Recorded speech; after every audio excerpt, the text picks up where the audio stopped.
В эфире вечерние новости. Здравствуйте. И вот некоторые темы, о которых поговорим в этом выпуске. Ледоход на реке Лени за минувшие сутки продвинулся на 10 километров. Закрытых на карантин в общежитии СВФУ обеспечат питанием и медикаментами. Сегодня во всем мире отмечается День гигиены рук. О простых правилах, которые помогут не только сохранить здоровье, но и даже спасти жизнь, расскажет наш корреспондент.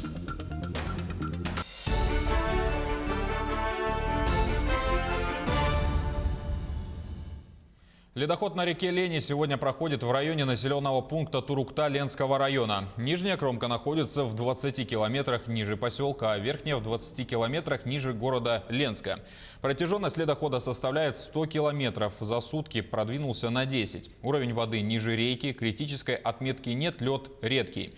Напомним, что ледоход на реке Лени начался на 15 суток раньше средних многолетних дат. Проходит при низких уровнях. В ближайшие сутки-двое ожидаются подвижки льда у города Алекминска. В связи с выходом реки Алекма ожидается местный ледоход у населенного пункта Солянка Алекминского района. Сегодня из города Якутска убыла оперативная межведомственная группа номер 3 АМГА для обеспечения безопасности населения при прохождении ледохода в Амгинском районе. Силы и средства Якутской территориальной подсистемы РСЧС находятся в повышенной готовности. Угрозы населенным пунктам нет. Завтра мы ожидаем прибытия в Ленский район министра Российской Федерации по делам гражданской обороны, чрезвычайным ситуациям и ликвидации последствий стихийных бедствий Зиничева Евгения. Тем временем уровень воды в реке Амга ниже критического почти на 6 метров. Подъем воды составил 38 сантиметров за сутки. В селах Амга и Чапчелган наблюдаются разводья. В районе гидропоста Буяга наблюдается редкий ледоход. Комиссией по ЧС ежедневно ведется мониторинг гидрологической обстановки. По состоянию на 12 часов уровень воды на гидропосту Амга составляет 3 метра 63 сантиметра. Это подъем составляет 8 сантиметров за 4 часа. Но на данный момент опасных явлений не наблюдаем. И постоянно мониторим. В каждом населенном пункте дежурный назначен, и все данные нам отправляют. Пока все стабильно. За последние сутки в России выявлено 10 102 случая новой коронавирусной инфекции в 83 регионах. Выписано по выздоровлению 1770 человек. Таким образом, всего в стране зарегистрировано более 155 тысяч заболевших в 85 регионах, а число выздоровевших пациентов увеличилось до 20 тысяч человек. Также за сутки зафиксировано 95 летальных случаев. За весь период в России от коронавируса скончался 1451 человек. 20 новых случаев заболевания коронавирусом выявили в Якутии за минувшие сутки. Теперь в регионе 331 официально подтвержденный результат на COVID-19. Об этом рассказал глава СН Николаев в ходе ежедневного брифинга. Также за сутки после полного выздоровления выписаны 2 человека в Алдане и 1 человек в столице региона.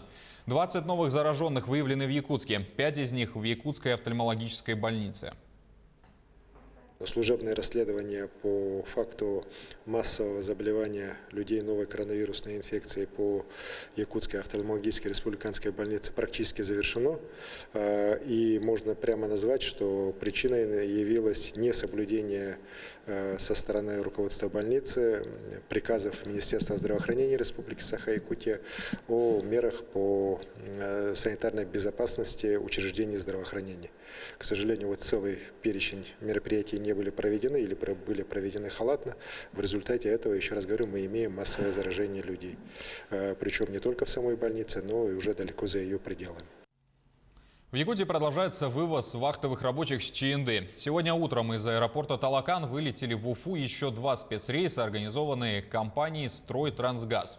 Домой возвращаются 200 жителей Башкортостана, у которых закончилась вахта, отсутствуют признаки ОРВИ, и анализы на новую коронавирусную инфекцию отрицательные. За предыдущие 2 дня Башкортостан уже принял 400 здоровых вахтовиков с ЧНД. До этого 50 человек были вывезены в Омск, ранее 44 человека были вывезены в Ямало-Ненецкий автономный округ, в город Ноябрьск, и 61 человек в стационары Якутии. СВФУ обеспечит студентов карантинного общежития питанием и медикаментами. Ректор университета Анатолий Николаев провел онлайн-встречу с рабочей группой в связи с обнаружением COVID-19 у одного из постояльцев общежития номер 9/2. На сегодня проведено полное медобследование всех студентов. Осмотрели 294 человека, 68 анализов вчера были отправлены в Роспотребнадзор. Результаты должны прийти к концу сегодняшнего дня. У оставшихся студентов в течение 2 дней также возьмут анализы и направят в лабораторию. Те, у кого имеются внешние признаки ОРВИ, будут находиться под усиленным медицинским наблюдением. Исключен личный контакт с окружающими. Постояльцы будут находиться в своих комнатах, не покидая отсеки. Все 300 студентов осмотрены на высокой температуре и так далее, и так далее. И где-то около 70 студентов мы уже анализы отправили на коронавирус и сейчас ждем результатов. Мы должны полностью их обеспечить и медикаментами, и усиленным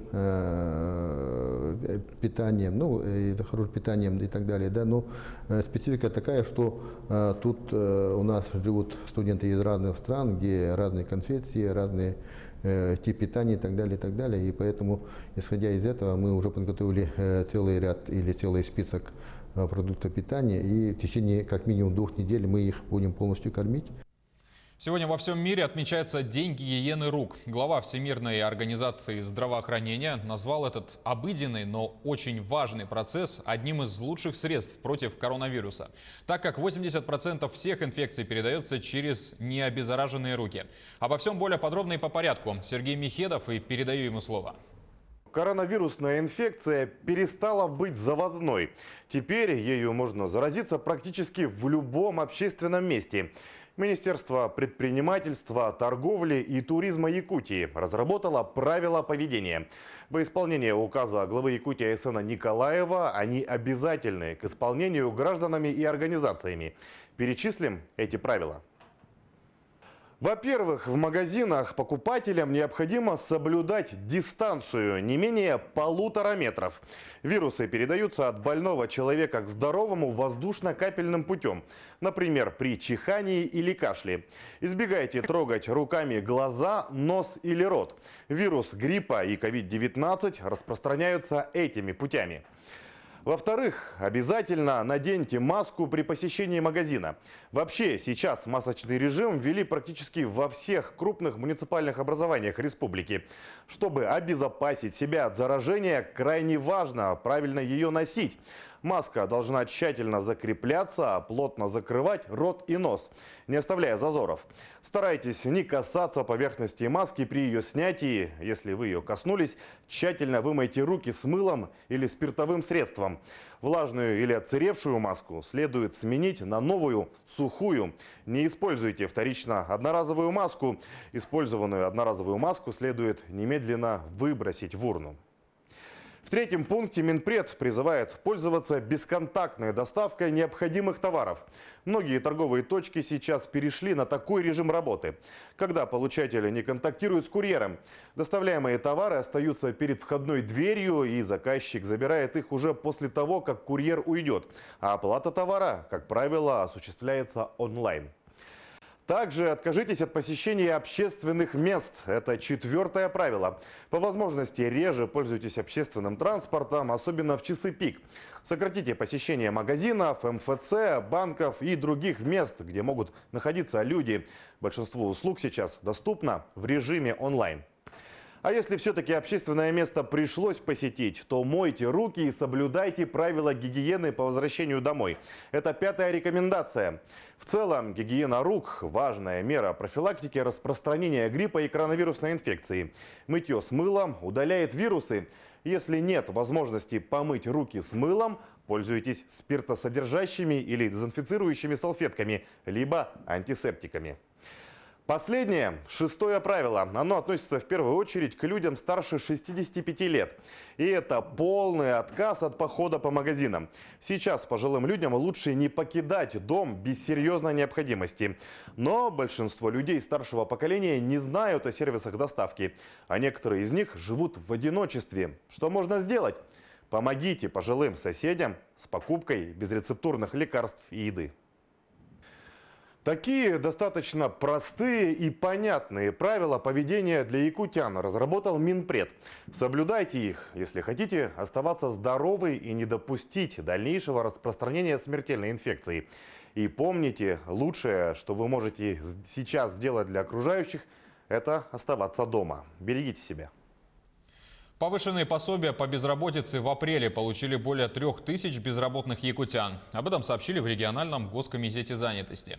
Максимальную выплату получают те граждане, которые были уволены после 1 марта в связи с пандемией и обратились в службу занятости.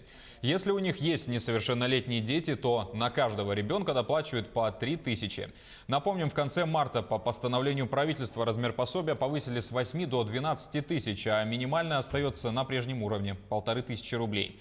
В Якутии пособие по безработице увеличивается еще и на районные коэффициенты. К примеру, в Якутске выплата составляет почти 17 тысяч рублей. Размер пособия в северных районах варьируется и может достигать 24 тысяч рублей.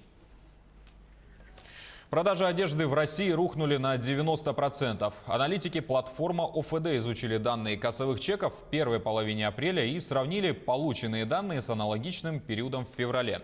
Средний чек в апреле по России составил 3805 рублей против 2140 рублей в феврале. Однако объем продаж в денежном выражении упал на 90% от февральского уровня.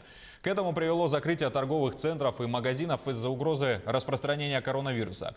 Немного лучше обстоят дела с магазинами доставки. От этого и вырос средний чек в апреле, так как, не имея возможности часто выходить из дома или нежеланием контактировать с курьерами, люди стали заказывать все необходимое сразу и на всю семью.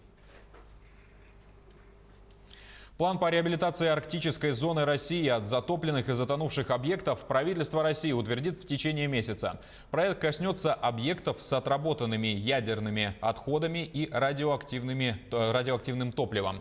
Программа будет действовать с 2020 по 2029 годы. Полномочиями по регулированию и реализации мероприятий наделена госкорпорация «Росатом». Кабмину также предстоит обеспечить дополнительное финансирование расходов, связанных с корректировкой госпрограммы по развитию атомного энергопромышленного комплекса. И на этом пока вся информация. До встречи в эфире.